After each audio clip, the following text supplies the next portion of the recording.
අපිට මේ ඇලුමිනයි නෙට්වර්ක් එකට සම්බන්ධ වීමෙන් අපිට යම් කන්ට්‍රිබියුෂන් එකක් කරන්න පුළුවන්. මොකද මම විදේශ අධ්‍යාපනය ලබනකොටත් ඇත්තටම අපි යාළුවෝ එකතු වුණාම මේ මහපොළ ගැන විශ්වවිද්‍යාල ජීවිතය ගැන අපි බොහොම ආඩම්බරෙන් කතා කරන්නේ.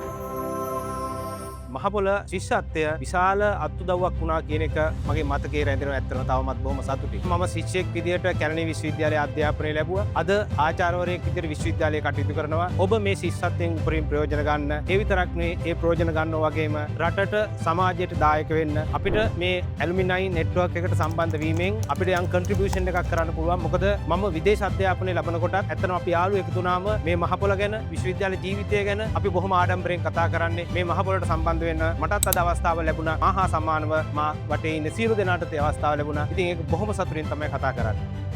මගෙන් මහපොළට, මහපොළෙන් දරුවන්ට, දැයේ දරුවන්ගේ අධ්‍යාපනයට සවියක් වෙන්න මහපොළ ආදි විද්‍යාර්ථ එකමුතුව සමග අත්වැල් බැඳගන්න www.alumini.mahapolo.lk අදම සයින් අප් වෙන්න.